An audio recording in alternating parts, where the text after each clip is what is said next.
Thank you, Mr Speaker. My question is to the Deputy Prime Minister.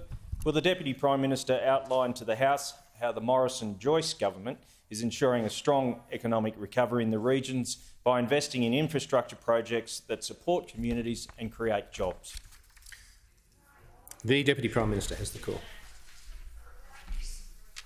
Well, Mr Speaker, I thank the honourable member for Cowper for his question and note the tremendous work that he is doing. We actually have seats that are next door to one another, and projects such as the Wallamumby to Kempsey Road upgrade, which is vitally important, a road that's held by the council, and obviously it's beyond their capacity to do much with it, a road that not much has happened for a very, very long time, yet it's a vital interconnector between the two electorates. But it's not just that he's working on, Mr Speaker. I also note the work that he is doing on the smaller projects such as the Sawtell swimming pool and the money he got through the BBRA for that. And it's the places such as the Sawtell swimming pool where he might get the next Maddie Goff. And wasn't Maddie Goff a great asset? She came fifth in the Olympics, smashed the Australian women's 1500 metre record at 15 minutes 47 seconds, if I remember rightly, for the member for Cowper. And that is the sort of asset that takes communities forward. But it's not just there, because we can't be parochial. When we are building a nation, we build it across the nation. And we have $1.6 billion on the table in the Hunter Valley for the Newcastle bypass.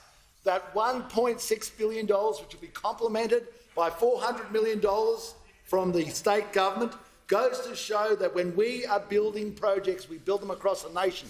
We build them across the nation for a national plan. We build them across the nation to make a better nation.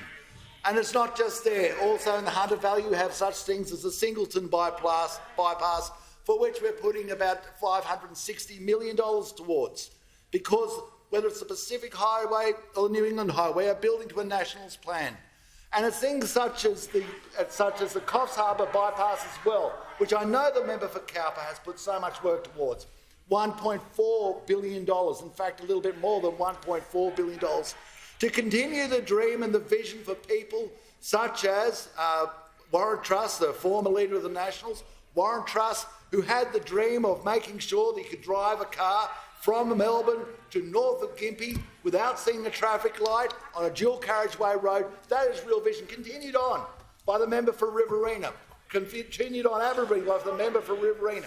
That dream, that Nationals dream, for which I'm now very proud of to be part of in the conclusion of that dream.